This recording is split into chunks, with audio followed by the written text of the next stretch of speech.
Halo, selamat datang di channel Yuanda Arfi. Di kisah kali ini, saya ingin bercerita tentang kejadian yang menimpa seorang wanita. Dan kejadian tersebut menimbulkan trauma mendalam seumur hidupnya. Ada seorang wanita, sebut saja namanya Ana. Ana adalah seorang janda beranak satu.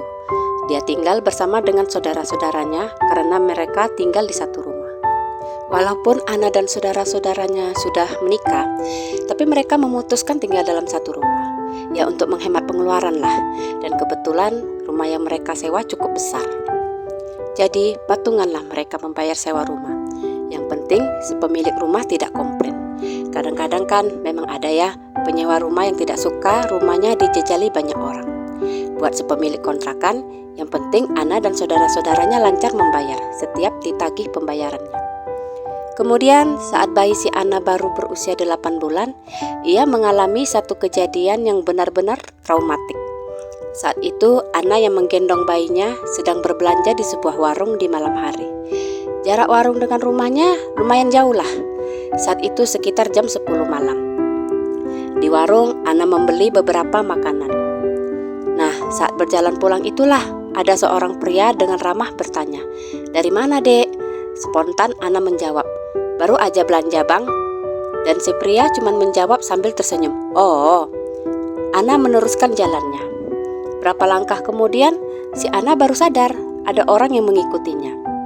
Secara sembunyi-sembunyi, Ana mencoba melihat siapa yang sedang mengikutinya. Dan dari salah satu kaca jendela rumah warga, terlihat dengan jelas bahwa yang sedang mengikutinya adalah pria yang bertanya tadi. Dan yang lebih mengerikan, samar-samar Ana melihat, mohon maaf nih ya, si pria itu sedang memegang barang pribadinya. Disitulah jantung si Ana berdegup kencang. Rasa takut mulai menyelimutinya. Sepertinya si pria berniat melakukan hal gak baik padanya.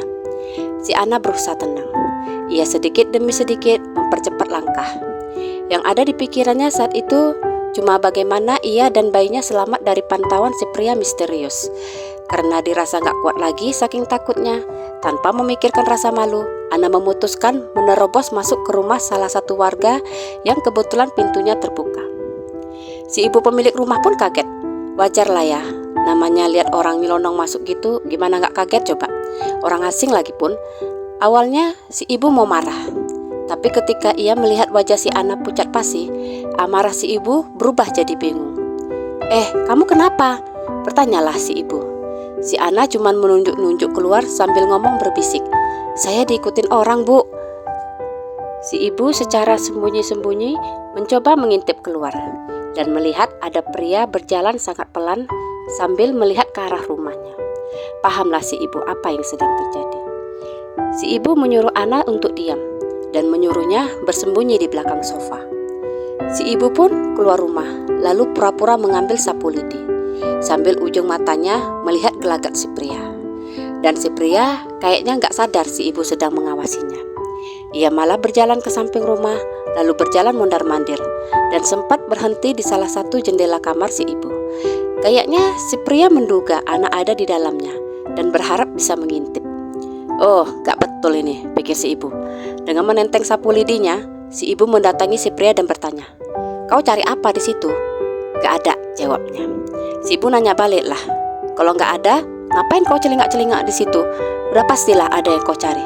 Jujur, nyari apa kau?" Bukannya menjawab si pria, malah merenggut sambil ngedumel. Sibuk kali pun. Dengar omelan si pria misterius, bangkitlah jiwa the power of emak-emak si emak ini ya kan. Si ibu mengacung-acungkan sapu lidinya sambil ngomel, "Jelaslah aku sibuk, ini rumahku. Kau celingak-celinguk di sini. Mau maling kau kan? Pergi gak kau? Kalau gak mau pergi kau teriak maling aku ya."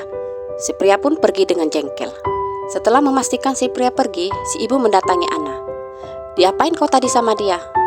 "Gak diapa-apain awak, Bu. Awak cuma diikutin. Tapi tadi awak sempat lihat dia megang anunya." Si ibu bergidik jijik mendengar pengakuan si Ana. "Untung gak apa-apa kau." "Mana bawa bayi lagi? Di mananya rumahmu?" "Di gang sana, Bu," jawab si Ana. "Lain kali jangan keluar malam-malam sendiri. Banyak orang beretak miring sekarang. Pantang ada kesempatan timbullah niat jahat." "Ngapainlah kau keluar malam-malam gini?" "Awak tadi lapar, Bu, jadi mau beli mie," jawab si Ana. "Lain kali sediakan stok makanan di rumah, kayak mie, biskuit-biskuit atau roti. Jadi kalau kau kelaparan malam-malam, gak perlu keluar lagi. Ya udah, jangan pulang sendiri, biar kusuruh anakku antar kau pulang. Si ibu pun memanggil anak laki-lakinya yang sudah remaja dan menyuruhnya mengantarkan si anak pulang. Kejadian tersebut benar-benar membuat anak trauma sampai sekarang. Dari kejadian itu, anak pun sebisa mungkin tidak keluar rumah malam-malam sendirian. Stok makanan pun sebisa mungkin disediakannya. Jadi kalau malam lapar, gak perlu keluar rumah lagi. Dari kejadian si Ana, kita belajar untuk selalu berhati-hati kapanpun dan dimanapun, terutama kaum wanita yang rentan menjadi korban pelecehan. Ya, cerita modelan gini pernah juga saya alami bersama kakak sepupu saya. Saat itu kami berdua baru pulang kerja. Kami pulang kerja selalu berjalan kaki, karena tempat kerja kami dekat dengan rumah. Dan jalan yang kami lalui memang selalu sepi. Lalu kami melihat adalah abang-abang sedang berdiri menghadap pohon. Kami memalingkan muka, karena udah pastilah kalau ada cowok menghadap ke batang pohon, ya pasti sedang pipis sembarangan.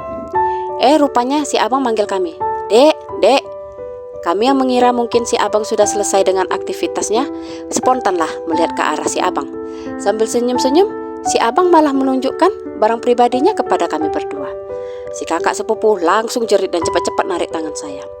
Tapi beda dengan saya, walaupun saya kaget, tapi saya tuh lebih jengkel begitu ngelihat tingkah si abang stres. Saat ditarik kakak sepupu, dengan refleks saya teriakin si abang dengan ucapan, "Ah, kecilnya barang kau." Dan kalian tahu, senyuman di muka si abang langsung hilang. Terdiam dia. Si kakak sepupu tambah takut. Ia mengira si abang mulai marah. Ia semakin kuat menarik saya untuk segera menjauh. Nyampe di rumah, kena omel lah saya sama si kakak. Dibilangnya saya sudah gila karena ngeladeni si abang. Akhirnya saya kasih tahu ke dia kalau si abang tadi adalah pelaku eksibisionis, yaitu penyimpangan SEKS, di mana pelakunya senang menunjukkan alat vitalnya ke orang-orang. Si pelaku biasanya suka dengan reaksi wanita-wanita terkejut, bahkan ketakutan saat ia memperlihatkan alat vitalnya. Itu akan memberinya kepuasan. Nah, kalau reaksinya kayak saya tadi, maka si pelaku biasanya akan minder dan merasa rendah diri. Ya, sebelum kejadian dengan si kakak, saya pernah juga mengalami di SMA bersama teman-teman saya. Saat itu kami berlari ketakutan, dan si pelaku tertawa senang melihat ketakutan kami. Karena itu saya penasaran, lalu mencari lebih tahu tentang perilaku menyimpang tersebut. Makanya begitu kejadian lagi bersama kakak sepupu, saya lebih ngerti cara mengatasinya. Nah, buat kalian-kalian ya, terutama wanita, kalau ketemu pria-pria modelan gini, jangan bereaksi terlalu berlebihan. Bersikap biasa aja. Kalau bisa, kata-katain dia dengan ucapan yang merendahkannya. Ya, seperti yang saya katakan tadi, seperti "Ah, kecilnya punya kau." "Ah, udah muak aku." Atau "Alah, punya bojoku lebih gede." Biasanya akan minder dia. Tapi ya, itu kalau kalian berani ya. Gak mungkin juga saya memaksa kalian untuk berani melakukannya. Karena kan setiap orang punya keberanian yang berbeda-beda. Ya, gimana pun kondisi kita saat ini, semoga Tuhan selalu melindungi kita dari orang-orang yang berniat buruk pada kita. Pesan saya yaitu tadi, tetap waspada, kapanpun dan dimanapun. Karena seperti kata Bang Napi, kejahatan bukan hanya datang dari niat si pelaku, tapi bisa juga karena adanya kesempatan. Sekian kisah saya kali ini, sampai jumpa di kisah berikutnya. Terima kasih.